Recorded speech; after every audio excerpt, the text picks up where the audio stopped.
Good afternoon. My name is Brian Gromkowski. I'm one of the Assistant Directors of Graduate Admissions here at William Paterson University. First and foremost, I want to thank you for taking time out of your schedule to join us for our webinar today about our MS in Exercise and Sports Studies. I'm joined here by Dr. Michael Figueroa, who is the Program Director, and he's going to get started in just a minute or two. But just want to touch upon a couple things first before we jump right into our presentation. First, I want to make sure that you are aware we are going to be recording this presentation in its entirety. So I know sometimes because of work, family, or other obligations, you may have to step out partway through. You might miss a few of our slides. So do want to make sure you know that you are going to be receiving an email probably early next week that will include the link to our YouTube channel for this presentation. So that way you can be hands-free. You don't have to worry about jotting down any notes, contact information, etc. All of that will be made available to you. And certainly if you have any colleagues, any peers who might appreciate the opportunity to review this as well, you have the chance to forward that along to anybody who might benefit from this. So again, it's our hope that this is a fast and convenient way for you to get a lot of information in a relatively short amount of time. Dr. Figueroa is going to introduce one of our alums who is here as well, and is going to talk a little bit about their research that they've done as a student. So there's a lot to get from this webinar, and certainly it's our hope that it's helpful for you. But certainly you're not here to listen to me talk at length. The last thing I will mention is we are going to field questions and answers at the end of the presentation. So if anything pops into your mind, if something isn't touched upon as deeply as you might like on one of the slides, or if you want to delve a little bit further into a topic, feel free to type it into the chat box there on the GoToWebinar screen, and then we'll make sure that Dr. Figueroa or our alum who's here has the opportunity to answer those questions for you. So without further ado, I'm going to kick it over to Dr. Figueroa, so take it away. Hi, everyone. My name is Dr. Michael Figueroa, and I am the Graduate Program Director here at William Paterson University for our Exercise Science program. This is my 10th year here at the college, and it's been an interesting ride, and it's been an honor to be a part of this webinar and this university for this time. I became the Graduate Program Director in September of 2017, and I hope to be able to give you some information that you will find beneficial and perhaps help you make the decision to come to our program. Now, this is my contact information right there. My email is figueroam@wpunj.edu, and my number is 973-720-3950. And as Brian said, this is going to be recorded, so if you need to come back and get this information, you're more than welcome to do that. Contact me at any time and I'll get back to you. Email is probably the best way to get me. You can also find my information if you just write my name in the university's website. So without further ado, let's see how this goes. So how do you get into our program? Well, we have a couple of requirements for admission. Number one, and first and foremost, you should have a bachelor's degree from accredited university with a major in exercise science, athletic training, human performance, kinesiology, physical education, or something that is equivalent. If you have that type of degree, then you're well on your way to coming here. A couple of other things you need to do is to have a GPA of at least a 2.75 on a 4.0 scale from that university or college that you obtained your degree from. GRE is required. We ask that you score at least a 150 on the test. I will say that if you are a graduate of William Paterson from our kinesiology program in any of the majors that we offer from kinesiology, and your GPA is 3.0 or greater, we do waive the GRE requirement for you. So that is actually a benefit if you're listening out there from William Paterson. If you decide to take the MAT, you can also do that, and the score that we require you to obtain is actually a 400. If you are a non-native speaker, you may be required to take the TOEFL score in order to verify whether or not you can comprehend English with enough proficiency to be successful in our program.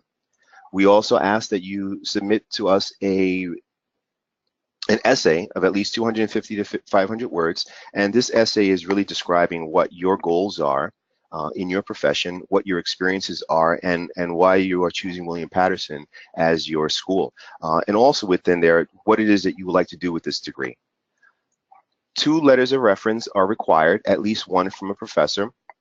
I do realize that some people have been out of school for some time, and we've had students come back after graduating their bachelor's degree 15, 20 years prior. And obviously you will lose contact with a professor or anyone that you worked with at the university level. If that is your case, please contact me, and we can make special recommendations or modifications that you can get a letter from someone that you've been working with, so that professional experience can also be included, like a supervisor or and anything like that. Also, a personal interview may be required. Many times we're at the open houses and I sit there and I meet students and I talk to them for a while, and that would count as their interview. If you are interested in looking at our program, contact me, come by for a visit. You can shadow me for a day or see any of our facilities, and that would be an interview. We could talk about this. If you're out of state or far away, we can do a Skype interview. I have students that have come from India, and I've had Skype interviews with them, and all the way at whatever time is convenient for both of us. So we do want to make this convenient for you, and a good experience that the day that you start the program isn't the first day you actually see the university. We also have the opportunity for people who have a degree in a non-related field. So we have had students that have a bachelor's degree in business, in marketing, in any other field that was not really related to any kinesiology or movement studies. And we've had them successfully complete our program. But in order to do so, I would have to evaluate your transcript to see which courses you have that are comparable to ones that we would require. In total, there are about 10 courses listed here that are required to be completed if you do not have a degree in this field. Anatomy and Physiology 1 and 2, which is a prerequisite for our Exercise Physiology course. There's a chemistry course that's also a prerequisite for that. A statistics course that is a prerequisite for our Tests and Measurements course, and that course is really teaching you how to do statistics and start looking at how to conduct research and write a research paper. Physics is a requirement for biomechanics, and psychology and motor learning. Oftentimes, many students who have degrees in non-related fields have taken courses such as these, or at least the prerequisite ones, in their undergraduate studies. So again, this would be evaluated on an individual basis, and I would give you the information that you need in order to successfully complete the program.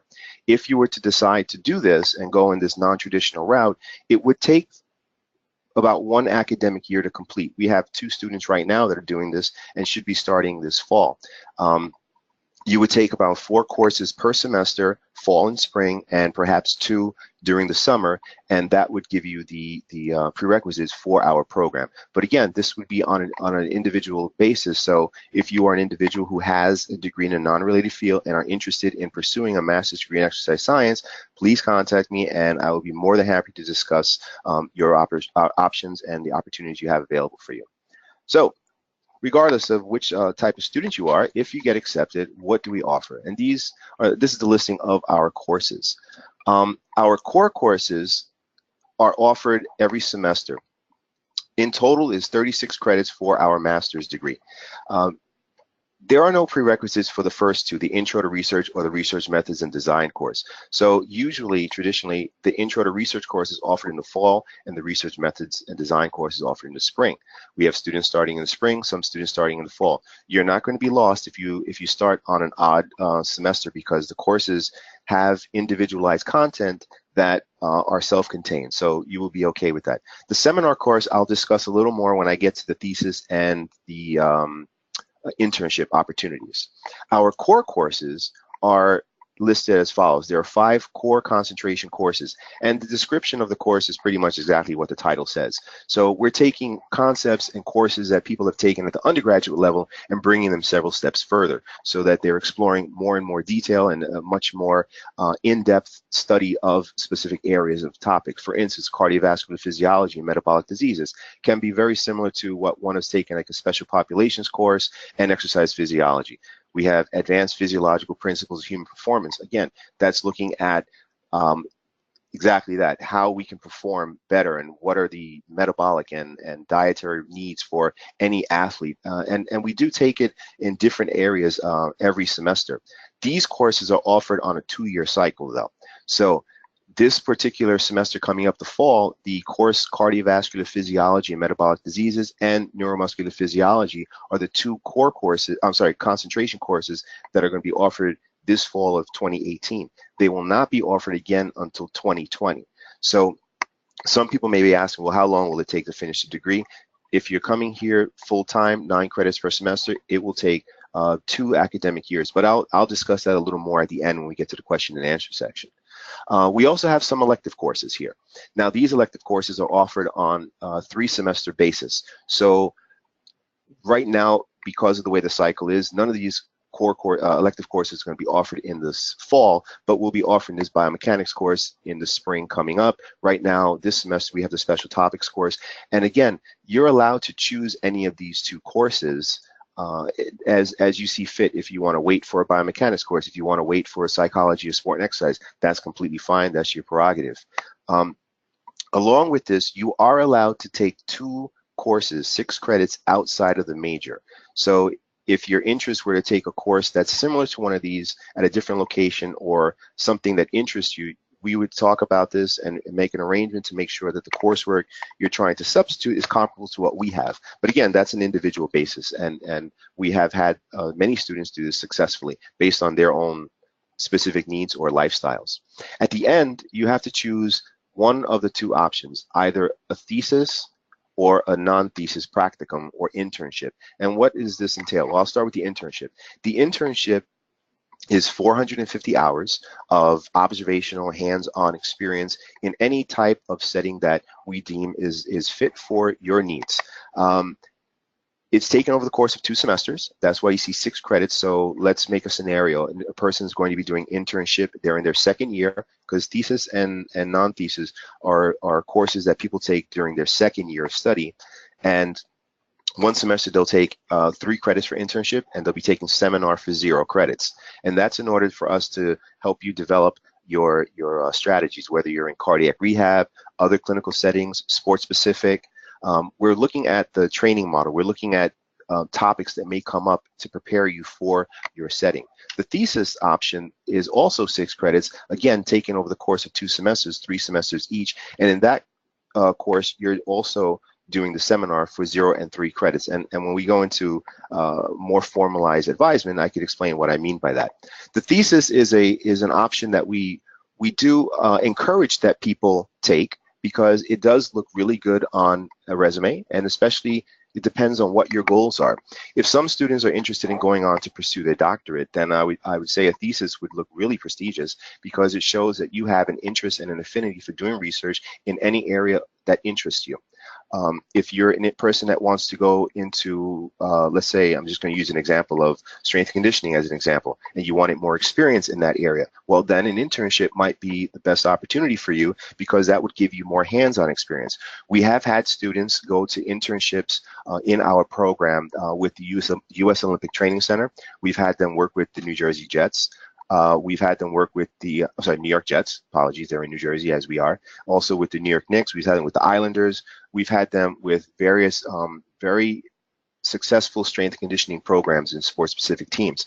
But those are things that we discussed during your time here to see what would best suit your needs.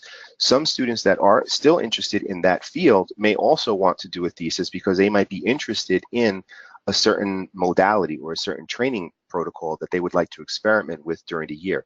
And later on, I'm going to show you some of the work that our graduate students have been doing that kind of relates to what it is that I'm speaking right now. The main thing I want to emphasize is that when a student comes to our program, I want them to get the degree that they want. I want them to leave with the knowledge that they intended to receive when they got here. What do I mean by this?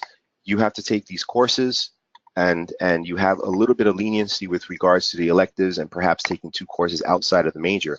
But in the end, I would like for all of our students, and all the faculty are in agreement with this, that their area of interest is highlighted throughout their studies here. So whether it be thesis or non-thesis, we want you to graduate feeling successful with regards to the knowledge you obtained.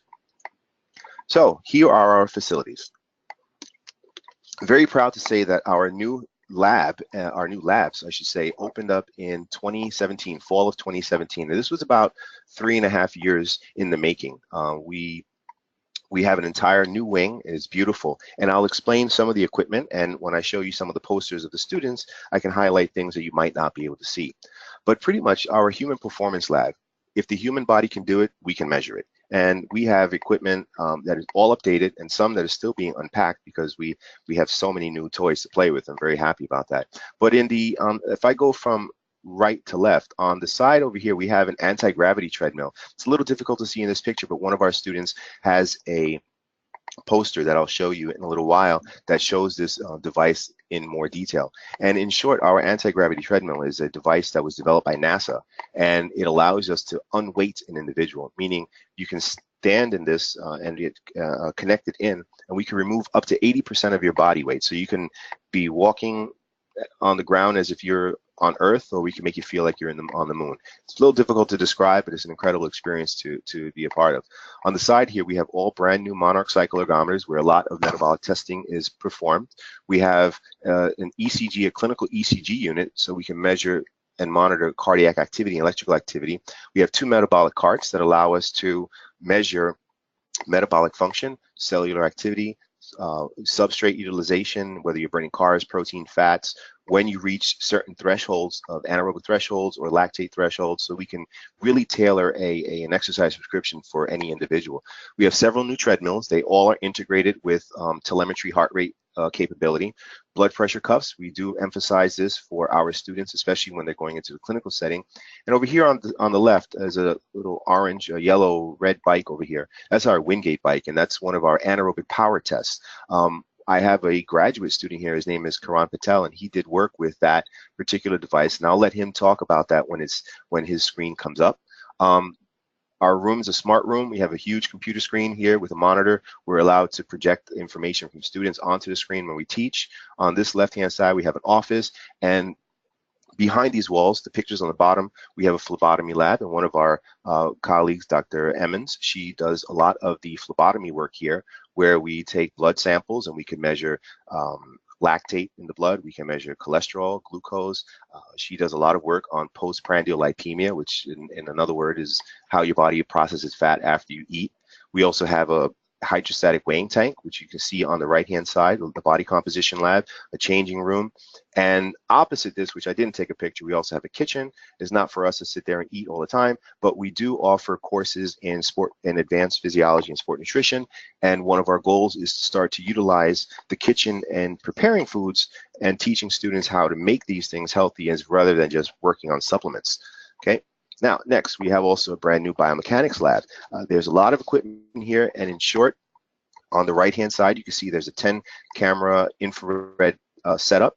These are 2 force plates in the middle. They're standing in the middle because the floor is going to be elevated, where these force plates can be placed anywhere in the room in order to measure ground reaction forces, reaction time, speed. And on the left-hand side, we have a 3D body scanner, which is used to actually take circumferential measurements of the body in order to get a really good estimate of what an individual's size is, what an individual's proportions are for biomechanical analysis. The next slide I have right here shows us a brand new exercise room. We use this as a classroom for our undergraduate studies and also in a graduate studies. This is a room people can come, and if you're going to do a training study as part of your thesis, you can use this room for that purpose. We have TRX cables on the straps on the wall. We have TheraBands, we have tubing, medicine balls, kettlebells, dumbbells, you name it, yoga mats, foam rollers, everything. So we have students that have been doing training studies during their career, and we have used this room for that purpose. On the bottom here, we have a graduate room. We like to call it graduate office, and that's a room dedicated only to our graduate students of the exercise science program. You will have access to all of these labs through a card swipe on your ID. And this is a room where we can use it as a conference, a study room. On the left, we have a little computer here, and we're getting a 50-inch monitor connected there so that we can actually meet and have classes in here. This is where we can have seminar, we could do specific classwork. It's really a nice opportunity for students to have their own private space. And oftentimes people will go to a library and you have everybody else studying there, but this is your graduate room. And we built this for that purpose, for our graduate students to have a place where they can come focus on whatever work they wanted to do and collaborate with anyone. Now, what I really want to focus on is what our students do here. Again, I said that we'd like for our students to obtain the degree that they want. And with that being said, I have a couple of slides showing work that our students have done in their thesis and even undergraduate. The first slide here is of an undergraduate student. And I just want to point out that we prepare our students to go to professional conferences. And this slide shows images of our student, Francis, with Dr. Cola on the left and Dr. LaSala on the right. And I want you to see the diversity of the topics that students choose. We all have specialties as faculty, and we don't always we're not that facility where if you come here, you have to do our work. We want you to have an interest, and we will assist you in obtaining whatever goal you want. So this particular study, our student Francis looked at 2 different types of training programs, looking at steady state, slow intensity running versus high intensity training. Conducted a study for several weeks, collected data, analyzed it, and presented. And main findings were that whether an individual was doing a slow, steady state training program or in high intensity interval training, both sets of groups increased their aerobic capacity. They both improved their time in obtaining aerobic benefits. So long story short, both modalities actually provided individuals with the opportunity to improve their aerobic capacity. The next slide I'm going to show you is from our graduate student, Karan Patel, who is actually here with us right now. So I'm going to turn it over to him so he can discuss his research and tell us about his experiences as a graduate student here at William Paterson. So I'm going to turn it over to you, Karan. How's it going, everyone? My name is Karan Patel. I did a study on caffeine supplementation and its performance effects during sprint interval exercise. It's essentially a form of high-intensity interval training, and what we found was there was no significance in peak power during the caffeinated trials, and a moderate dosage of caffeine actually doesn't affect performance regards to peak power and anaerobic capacity. So all this testing was done on a Wingate type of protocol. It was repeated Wingates. The Velotron machine, we took blood lactate, heart rate, and we were able to take a bunch of variables and look into diving deeper into the physiological changes that occur during this type of exercise. At the end, though, we found that caffeine supplementation may not enhance performance. In fact, it actually looked to be ergolytic in nature, and it showed that higher outputs were during those placebo trials. Just to give a little bit more of a background about me, though, I've been here for 2 years. This study I didn't know I was going to do until about 6 months into my master's, and it was because my professors kind of kept nudging me along and telling me, do what you want to do. And I always thought, as a graduate student, you have to kind of work with what your professors know and what they're successful at. But they really just gave us the proper guidance and were able to give us the freedom to pursue what we wanted. Beyond that, they understood that we had a work-life balance. Classes were later in the evening, so we were able to get to work, still come in, get all of our stuff done, and homework assignments were more just reading, catching up on research, having an understanding, and really educating ourselves. And then I'm actually going to graduate this May, and they actually have brought me back in as an adjunct professor coming in the fall. So not only was I able to gain my education, get a master's degree, do the research that I wanted to do, but I've been hired by the university to be able to teach people, undergraduate students, how to become better in our field. And in addition to that, a lot of my professors have become mentors and friends. Many of them have told me to go on and pursue what I want to do. I'm going to apply for doctoral programs, and with their guidance, I believe I'll be in there with no hesitation. I'm going to give it back to Dr. Figueroa to talk about some more studies. Thank you, guys. Hopefully, if you have any questions, I can answer them at the end of the presentation.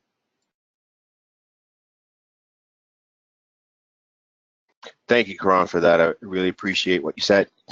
Next, we have our next student, who is Tyler in the middle. That's me on the left, and that's Dr. Emmons on the right. And Tyler is still our GA. He's finishing up this year, and he's been our GA for 2 years now. And the topic of his thesis was looking at the effect of sugar versus artificial sweeteners and how it affects blood glucose levels and exercise performance. What he did was he had students and participants partaking in an aerobic trial on this bike over here, and we had our metabolic cart connected so that we can monitor what substrate, whether it be fat or carbs, that they were using during their exercise. Again, he also measured blood lactate, so measure fatigue during the trials. And one of the main findings, I'm not sure if you see my mouse moving, but we see this big curve up here. That big red curve was really the blood sugar spiking when people consume sugar, which we would obviously see. The curves on the bottom were really from the non-nutritive sweeteners, the artificial sweeteners. And the main findings that he was looking for was to see if these artificial sweeteners are going to spike your glucose levels up or your insulin levels, because if they're not increasing your blood sugar levels, they're a better alternative to assist you in mobilizing more fat during activities of aerobic capacity to lose more weight. Next, we have Aura, who's on the right, and that's Dr. LaSala, and again, me.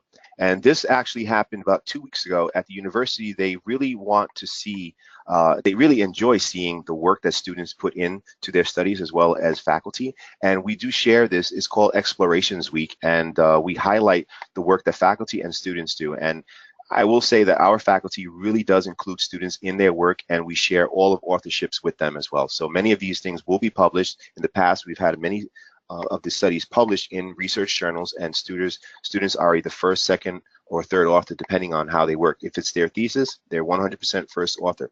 But let me get back to this right now. So this is our anti-gravity treadmill, and Aura was looking at the effect of interval training at 100% body weight and then at 70% body weight. So she had people come in and they were doing an interval training program of 30-second sprint, 30-second walk, 30-second sprint, 30-second walk, several times at 2 different occasions, and seeing were there any differences in how the body reacted towards being at 100% or 70%? Well, we can see on the graph here that obviously at 100%, your body is working a little harder, you're burning more calories, you're using more oxygen than at 70%. But the take-home message here is that individuals who may have a weight-bearing injury may still maintain their aerobic fitness rather than staying on the sidelines for several weeks and becoming more and more deconditioned.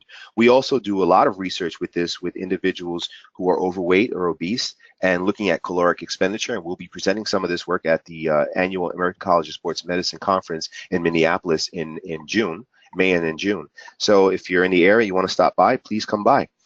But again, we do a lot of research with this because this type of device is unique in that it allows us to unweight an individual in order to make them use their bodies as their own resistive training programs. Pieces of equipment, apologies. Next, we have Sarah, who is an athletic trainer. And she was one of our, still is, she's graduating in May, but she is one of the graduate assistants for athletic training. And I'll discuss graduate assistants later. And her main focus was looking at overhand athletes, people that throw baseballs, softballs. And a lot of times we hear a lot of injuries with people that have shoulder surgeries or rotator cuff tears. But her interest came because she looked at players that play tennis and looking at different activities where they're holding an implement and they had fewer and fewer shoulder injuries. What she did was she implemented during the semester 2 different types of rehabilitative strategies with our baseball and softball teams and looked to see if there is any differences. Well, in the end, looking at using resistive bands or the weighted balls and protocol she used, both sets of people increased their throwing velocities during the season and did not have any injuries. So that was very promising, and this will definitely be published really soon.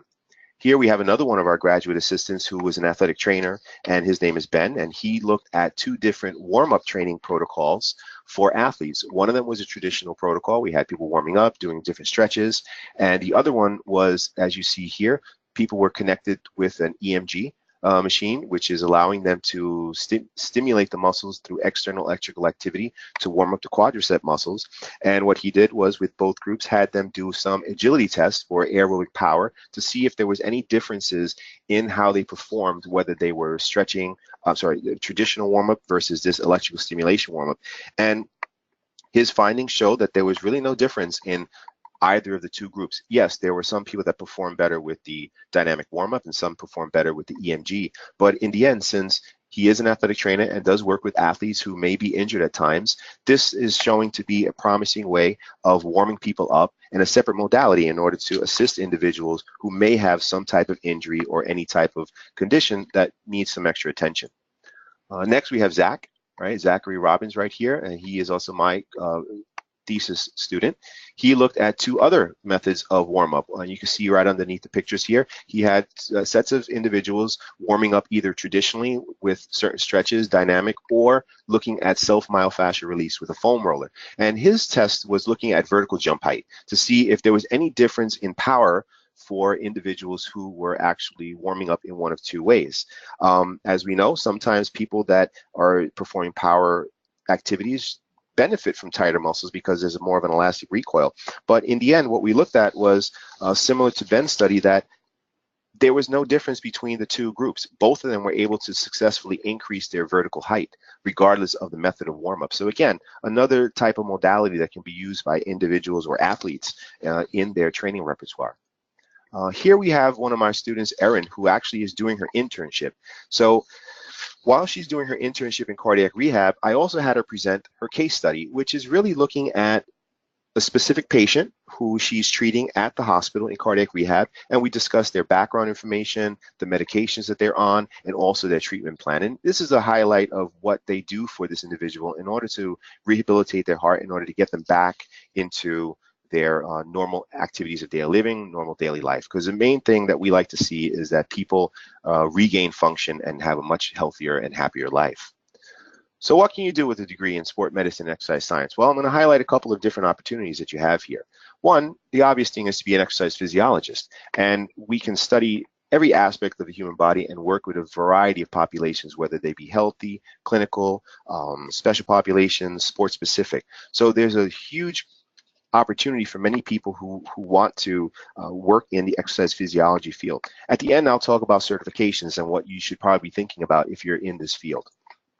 Strength and conditioning coach. We have many of our students, as I said, who have done their internships at strength and conditioning facilities with professional teams, or what we like to call weekend warriors, and they are very happy with what they're doing. It is a very interesting field. It's a discipline of love, and it does require a lot of your own time and energy to really become a good coach. I mean, with this and any other field, humility is key, and always searching to increase your knowledge base. Cardiopulmonary rehabilitation specialist, cardiac rehab, pulmonary rehab, working with special populations, diabetes, anything that requires any type of metabolic change within the body, we are qualified for. A researcher, one of our graduate students from 2 years ago, he actually he was hired 2 years ago to work doing research at the VA hospital, and he did his thesis, which definitely showed his prospective employers, who are now his employers, that he had the background and understanding of conducting research successfully. His study, we actually published a month after he finished his master's degree. Personal trainer. Yes, we do know when people hear exercise, they think just personal training. Absolutely is a career that people can choose and people can be successful at as well. Group exercise instructor. These things are not only in health clubs, but also in corporate fitness and in other facilities, wellness programs. Our population is getting older and wiser, so we want to make sure that they're living healthier and happier. Medical doctor. No, you're not going to be a doctor, MD, after you finish our program, but we have had students go on into the medical profession, to either be a PA or a medical doctor specializing in any area. Sports medicine, orthopedics. These are areas that really do depend on the knowledge that we provide from the exercise science domain. Athletic trainer, as I showed you before, 2 of our graduate students this year are athletic trainers, and we have had many students who are athletic trainers who just want to increase their knowledge base in order to be much more productive and successful in training their athletes. Physical therapist, occupational therapist. Again, these occupations do benefit from the knowledge they acquire from having a master's degree in this field. Teachers, we have had students who are physical education teachers or just teachers who want to coach in their respective schools. And again, they're going to obtain that information from the coursework here. Dietitian, sports nutritionist. This would require further education or further training in order to be called a dietitian or a sports nutritionist. But again, this type of field does provide you with a good foundation. Professional organizations. I completely encourage everyone to join whatever professional organization is affiliated with your program or area of interest.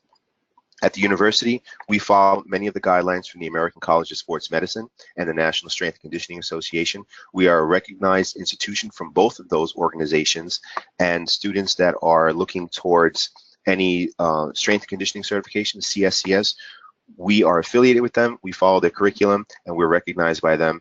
I definitely encourage you to seek out what it is that interests you and become a student member, because when you're a professional member, the membership dues are quite substantially different. Also, certifications.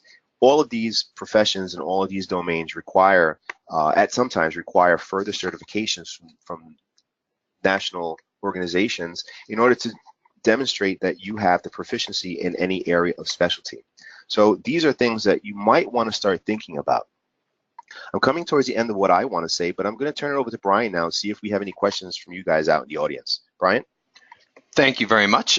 We did have two questions that came through so far. And as I mentioned earlier at the start of our presentation, if you do have any questions that you'd like to see answered, a topic that you'd like to delve into a little bit further, feel free to type the question in the chat box there on the GoToWebinar screen, and I will read them off as they come through. First question was, I know you had touched upon both the research and the internship opportunities.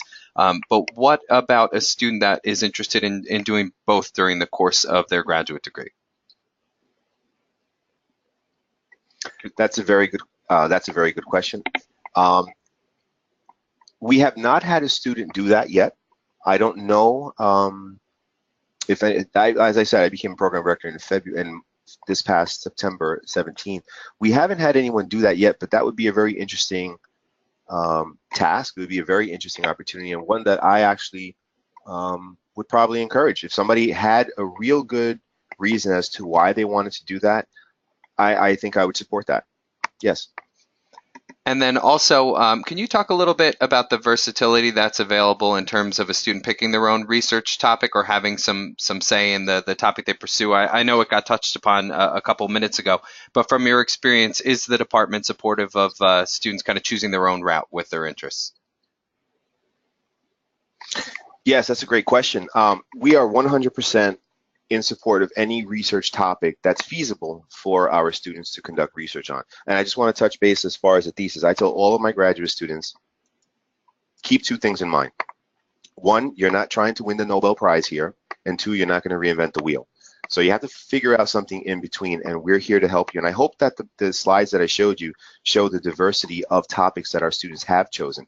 We've been around, this is our, I think, 8th or 9th year in our program, and we have a wide variety of topics.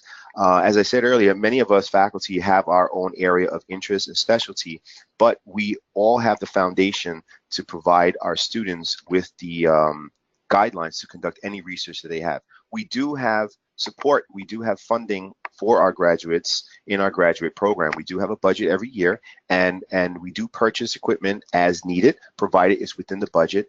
We also have opportunities where we can ask the university for additional funds through grants to support any type of research that our students are interested in conducting. Then another question came through. When someone is looking to gain employment in exercise physiology, what are some common qualifications that employers might be looking for?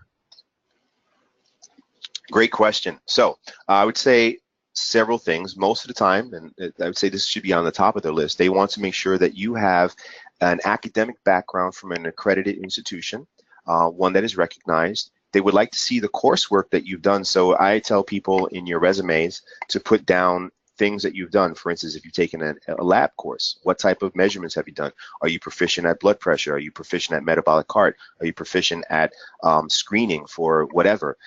That's one thing. The other thing is experience. So you want to make sure that you can delve into the field and that you have practical hands-on experience. And again, I go back to the certifications.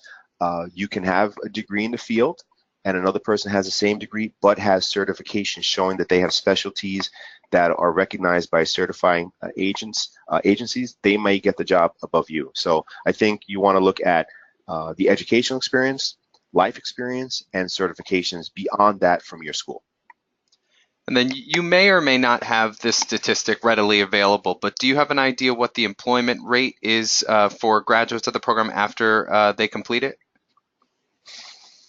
I do not have the statistics available, but I will say that many of our students are currently employed and are seeking their master's degree to enhance their current employment. As Karan said, after he's finished this now, he's going to be employed with us, adjuncting for us. Our two previous graduate assistants, they have accepted jobs already. right after they actually, what happens is they kind of get their job during the last semester, and we've been happy to see that those new employers were lenient with regards to their schedules. They know they had to finish, but we have had a lot of success. I don't have the numbers offhand. I can probably work on getting that and providing that information to people that contact me individually. Sure. And then the next question that came through, I'll answer the first part, and then I'll kick it over to you. Student is inquiring specifically about the grad assistantship program, and in part they asked about the requirements for it.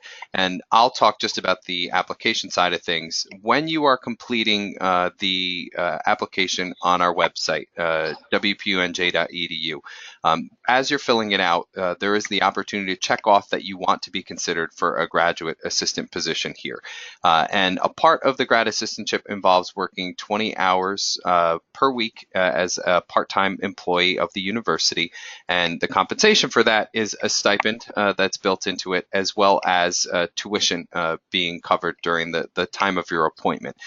Usually the deadline for applying for a grad assistantship is late March, early April, and that's for the upcoming fall. So we are past the point now where a student would be able to apply for one for fall 2018, but that would be available for anyone who might be considering a start in fall 2019 or later. So just something to keep in mind.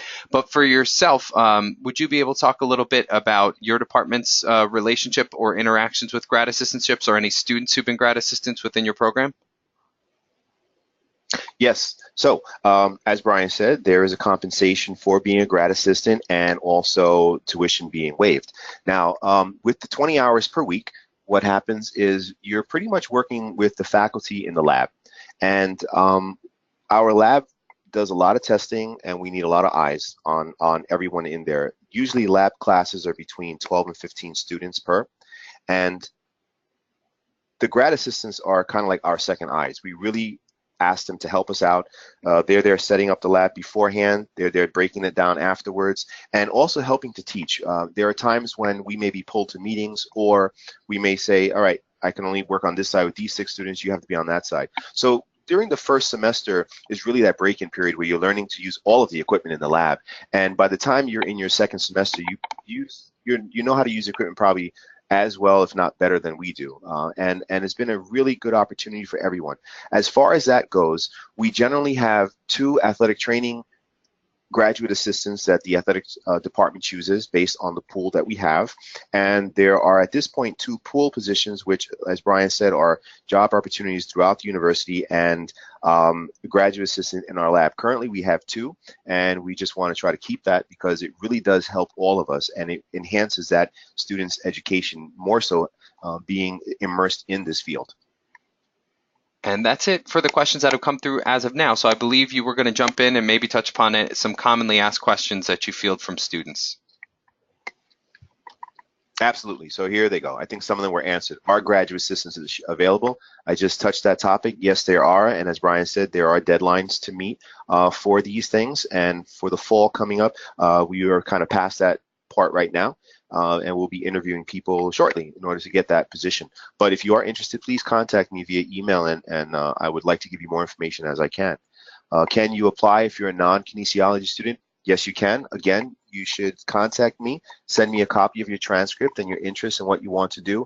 I will look at that transcript and see if there are any courses that you take that are comparable to our prerequisites, and I can give you an entire course of study for a year in order to complete those prerequisites.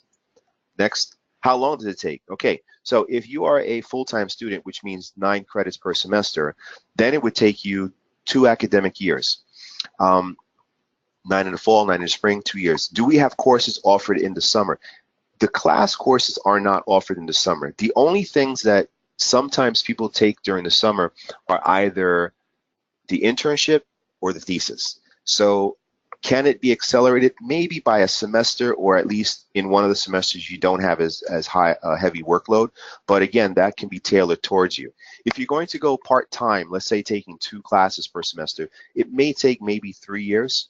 But again, if you were kind of organizing it in a way where you're taking 2, 2, and 2, and maybe something in the summer, perhaps the thesis or the internship, maybe 2.5, 3 years or so. But I would say closer to 3 years if you're doing only 6 credits per semester.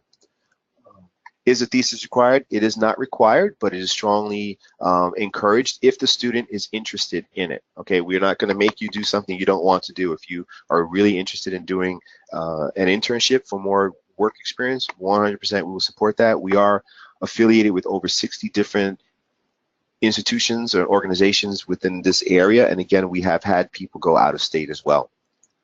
Are practical experience available? Yes, and whether you're the GA or not, if you're a graduate student, you are more than invited to come to our labs anytime and sit in and watch what we're doing and maybe even help out. One of our graduates now, he comes in every Tuesday during one of my lab classes and just helps out. He just watches what's going on. He just wants to get more experience, and along with encouraging you to do any type of research you want, we encourage you to have as much hands-on experience, and our classrooms and labs are always open to you.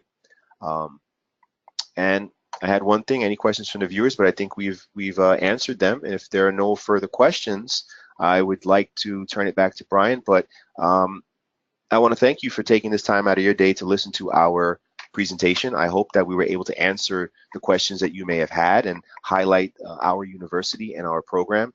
And again, I keep saying it, if you have any questions, feel free to contact me via email, and I'll be more than happy to answer them. So I'm going to turn it over to you, Brian. Thank you very much. For any of you who may have jumped in just a couple minutes late, maybe missed our introduction and a few of the first slides, I just wanted to let you know we are recording this presentation, and we are going to be making it available to you. You should be getting an email early next week that includes a link to the presentation on our YouTube channel. So if you missed some of our earlier slides, that's a perfect opportunity to catch back up. If you needed to refer back to any of the information you saw here, you would be able to do so.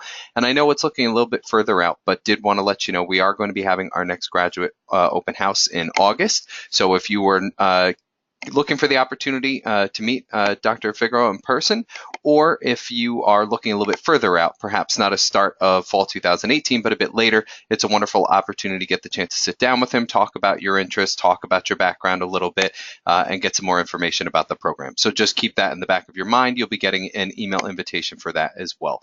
But that concludes our formal presentation. Again, I can't thank you enough for taking time out of your schedule to join us. I certainly hope that this was helpful for you. If you are interested in the program and you're looking to follow up, be a great time to start your application over the weekend at wpunj.edu. You can go right to graduate admissions, and you'll see apply now is one of the link options up top, and that will get the ball rolling for you.